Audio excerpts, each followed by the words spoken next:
Hello guys. Basically मैं यहाँ पर आपको डिप्लोमेटिक बायकॉट जो यहाँ पर करंट अफेयर में चल रहा है वो क्या है, वो उसके बारे में कुछ बताने जा रहा हूँ। कुछ कुछ फैक्ट्स बताऊंगा, कुछ इंटरेस्टिंग चीज़ें हैं यहाँ पर, सुनेंगे तो आपको भी मज़ा आएगा। देखिए, अभी अभी रिसेंटली क्या हुआ है, बीजिंग ओलंपिक्स जो 2022 में होने वाला है, विंटर ओलंपिक्स कब होने वाला है? 4 Feb। आज डेट कौन सी है? 5 Feb।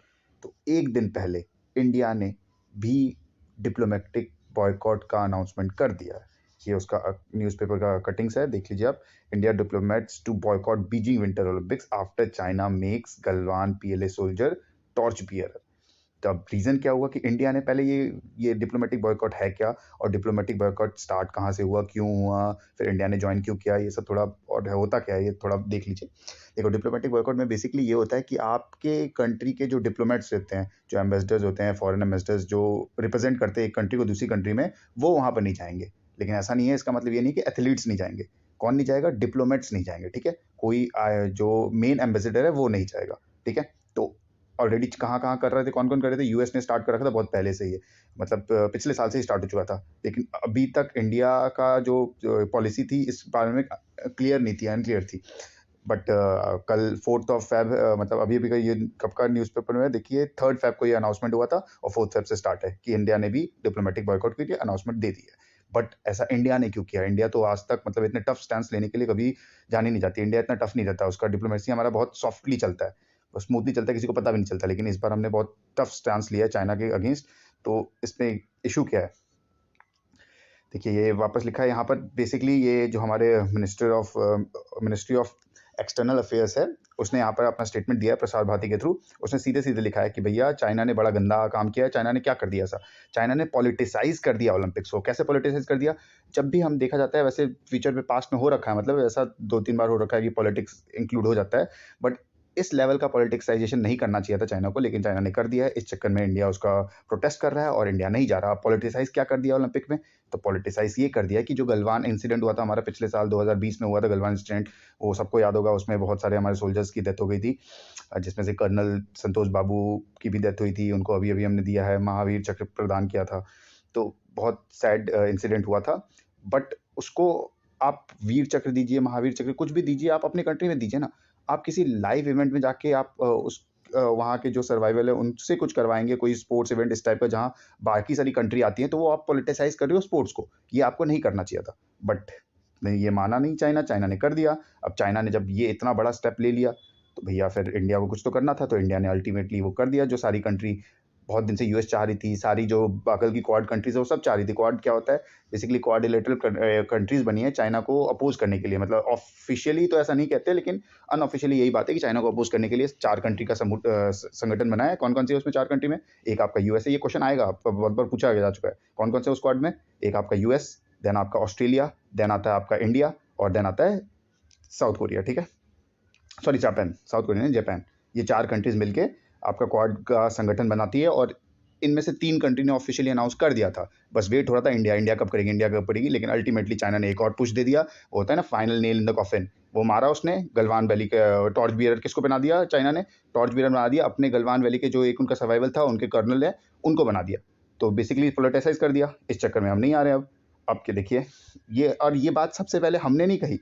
ये 3 Feb वो जो उनने ये टॉर्च बियर डाला था, तो ये यूएस के पॉलिसी मेकर, मतलब इंडिया ने तो प्रोटेस्ट किया ही किया, इंडिया को बुरा लगा। लेकिन ये ऑफिशियली मतलब होना नहीं चाहिए ऑन पेपर, लेकिन ये हुआ है ऑन पेपर।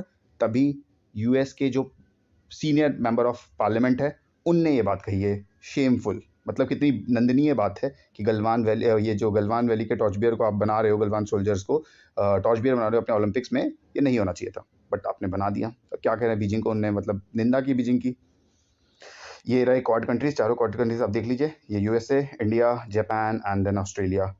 जापान के कब बने थे क्वाड कंट्री का? इसका क्रेडिट किसको दिया जाता है? जापान के पूर्व प्रधानमंत्री जो कि शिंजो एबे, उनको क्रेडिट दिया जाता है, ठीक है। इनके इसी क्वाड कंट्री के संगठन बनने के कारण से लीजेंस ऑफ मेरिट अवार्ड, जो कि पूछा जाता है क्वेश्चन, वो भी दिया गया है नरेंद्र मोदी को, और इन चारों कंट्री के हेड को दिया गया बेसिकली डिफेंस। और किसने दिया है? यूएस के डिफेंस का जो होता है पोटस, उसने दे रखा है, ठीक है। लेकिन वहाँ पर ये याद रखने वाली, हम सारे कंट्री के करंट प्राइम मिनिस्टर को मिला है, बट जापान के फॉर्मर प्राइम मिनिस्टर, क्योंकि उनका क्रेडिट था। कौन है वो? शिंजो एबे। और जापान का नया प्रेसिडेंट प्राइम मिनिस्टर कौन है, ये भी आपको पता होना चाहिए, ठीक है।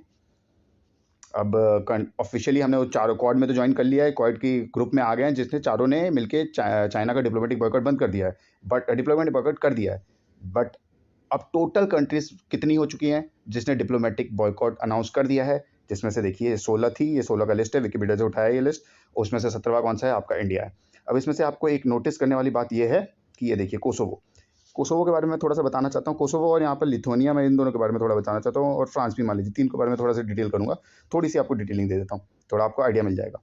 देखिए कोसोवो, कोसोवो को आप एज ए इंडियन, मैं यहाँ पर इंडिया में हूँ, तो इंडियन एज ए इंडियन मैं कोसोवो को बोल नहीं सकता कि ये कंट्री है, बट यहाँ विकी में आपको कंट्री मिलेगा, लेकिन आप गूगल मैप में खोलिएगा वहाँ पर आपको कंट्री नहीं दिखेगा। कोसोवो इज़ लाइक एक सर्बिया का सदर्न वाला पार्ट है, जहाँ पर वो लोग बोल रहे हैं कि हम अलग कंट्री बन चुके हैं, लेकिन ऑफिशियली इंडिया ने बोला है कि नहीं आप नहीं बने। लेकिन यूएस बोलता है कि ऑफिशियली कि कोसोवो अलग कंट्री है, इंडिया ऑफिशियली बोलता है कि Kosovo is a part of a Serbian country. समझ गए?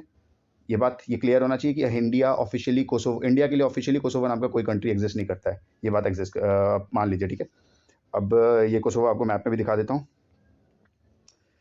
ये देखिए एक बार वापस, ये आर्टिकल आया था पिछले साल का ही है, कब का, यहाँ पर डेट अगर मेंशन होता तो, नहीं डेट नहीं है, लेकिन पिछले साल का ही है, मतलब अभी अभी आया 2021 के लास्ट अक्टूबर नवंबर की मंथ की बात है, जब सर्बिया में गए थे हमारे इंडियन और सर्बियन मिनिस्टर्स, वापस मिले थे वहाँ पर मिले थे, और उनने अपनी पोजीशन एक दूसरे के टेरिटरी के लिए, जो थोड़ा सेंसिटिव इशू है, जैसे कि सर्बिया के लिए सेंसिटिव इशू कोसोवो है, और इंडियंस के लिए कश्मीर होता है, क्योंकि कश्मीर पीओके और उधर अक्साई चीन ये सब थोड़ा पार्ट है, पाकिस्तान बार बार बोलता है कश्मीर आज़ाद है, कश्मीर आज़ाद है, ये सब इशू होता रहता है। तो ये सर्बिया ने डायरेक्टली बोल दिया था कि भैया नहीं, कश्मीर इंटीग्रल टेरिटरी है इंडिया की, और हमने भी बोल दिया था, रीअफर्म कर दिया था, नहीं नहीं कोसोवो भी इंटीग्रल पार्ट है सर्बिया का, ठीक है। ये देखिए आप, मैंने बोला था गूगल मैप में, आप अभी खोलिए अपना मोबाइल और गूगल मैप में देखिए, ये यहाँ पर दिख रहा है आपको कोसोवो, कोसोवो जो दिख रहा है इसके साइड साइड में डॉटेड लाइन है। इंडिया में जब तक रहेंगे आप डॉटेड लाइन आएंगे, यही आप चले जाइए यूएसए में और फिर जाके गूगल मैप कीजिए तो ये डॉटेड लाइन नहीं दिखेगी, क्योंकि जिस कंट्री में हम रहते हैं उस कंट्री के अकॉर्डिंगली ये गूगल मैप वर्क करता है, ये याद रख लीजिए। अब विकीपीडिया में देखेंगे, ये विकीपीडिया में देखिए डॉटेड लाइन इस टाइप का है, ये रिपब्लिक ऑफ सर्बिया है, उसी का नीचे सदर्न वाला पार्ट है कोसोवो, ठीक है। मैसेडोनिया का भी नाम बदल चुका है, पता होना चाहिए, नॉर्थ मैसेडोनिया हो गया, ठीक है। अब आते हैं अब लिथुनिया के बारे में बता रहा था मैं आपको। लिथुनिया बेसिकली तीन चीज़ के लिए न्यूज़ में बहुत आया था पिछले साल, जो मैं बताना चाहता हूँ लिथुनिया के बारे में। लिथुनिया का पहली बात, आप कैपिटल देख लीजिए क्या होता है, पूछा जाता है, और बाल्टिक कंट्री है ये भी पता होना चाहिए, फैक्ट्स है जो एग्जाम में पूछे जाते हैं। लेकिन ये न्यूज़ में आजकल क्यों आया है, न्यूज़ में सबसे पहली बार आया था जब यहाँ पर एक वो फ्लाइट उड़ी थी, फ्लाइट टेक ऑफ की थी, सिविलियन फ्लाइट थी, ये point to be noted, civilian flight ने ग्रीस से उड़ के वो जा रही थी लिथुनिया, ठीक है। बीच में आता है लिथुनिया के जस्ट नीचे साइड में देखेंगे तो आपको बेलारस दिखेगा। बेलारस के प्रेसिडेंट भाई साहब ने कहा कि ये जो प्लेन जा रही है सिविलियन प्लेन, उसके पीछे अपनी फाइटर जेट भेज दी, और फाइटर जेट भेज के बोला कि उस प्लेन को वापस नीचे गिरा दी, नीचे लैंड करवाइए बेलारस में, जबकि वो जा रही थी, उसको जाना था लिथुनिया, उनका बीच में कोई स्टॉपेज नहीं था, लेकिन उसको जबरदस्ती अपनी फाइटर जेट से बोला, जैसे कि हमने मान लीजिए रफाल भेज दिया, रफाल बोल के पीछे कोई सिविलियन प्लेन जा रही थी, उसको बोला कि भाई लैंड कर लो इधर, वरना कुछ कर देंगे देख लीजिए। तो फिर सिविलियन प्लेन है, ऑफकोर्स सी बात है वो लैंड कर देगा, तो लैंड किया। और किस लिए क्या था ये इतना बड़ा स्टेप क्यों उठा लिया बेलारस ने? एक तो भैया यूएस का मतलब रशिया का उसको सपोर्ट था पूरा, पुतिन के बहुत बहुत अच्छे मित्र माने जाते हैं। और किसके लिए मतलब इतना बड़ा रिस्क क्यों लिया? ये भाई साहब है रोमन पोस्टाशविच, जो भी है भैया प्रोनाउंस कैसे करते देख लीजिएगा आप। इस आदमी को बेसिकली ये एंटी बेलारस था, इसको अरेस्ट करना था, तो ये बाद में अरेस्ट कर लिया, ठीक है। Police took Roman away when passengers disembarked, समझ गया। ये वो प्लेन है जिस प्लेन को पीछे फाइटर जेट उड़ा दी थी। देख अब सेकंड स्टेप में क्या हुआ, ये तो मैंने बताया प्लेन वाला इशू जिसमें रशिया इन्वॉल्व है और लिथुनिया के साथ। तो लिथुनिया का बेलारस से लड़ाई हुई, रशिया सपोर्ट कर रहा था बेलारस का, फर्स्ट स्टेप। और लिथुनिया किसका पार्ट है? नेटो का पार्ट है, ठीक है। सेकंड चीज़ याद रखने वाली। थर्ड चीज़ क्या हुई है? थर्ड चीज़ क्या हुई है, गलती से चाइना ने, आपको ये पता होना चाहिए ताइवान और जो चाइना है, ये ऐसे तो दिखती हैं जैसे कि वो चलता है, वैसे अलग अलग कंट्री मानी जाती है, बट एक वन चाइना पॉलिसी चीज़ नाम की कुछ चीज़ होती है।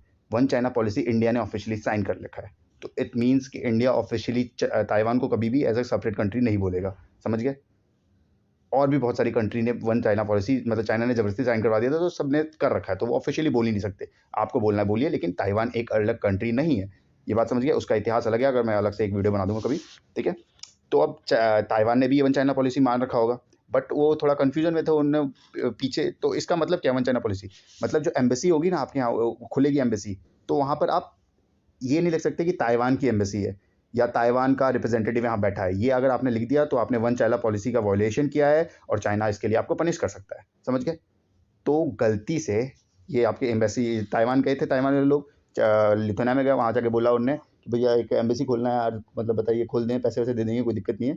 तो ये आपका लिथुआनिया ने बोला ठीक है यार खोल दो। उनको इतना मतलब उन्हें नहीं पता था कि इतना सेंसिटिव इशू है, शायद से उन्हें सीरियसली लिया नहीं, या फिर कुछ पढ़ने में या कुछ समझने में मिसअंडरस्टूड हो गया था। तो उन्हें कह दिया ले लो यार, घर ज़मीन है, फ्री है, कोई भी ले सकता है ज़मीन यहाँ पर। उसने बना लिया अपना, और बोर्ड ये लगा दिया। बोर्ड क्या लगा है देखिए आप ध्यान से, Taiwanese representative office in Lithuania.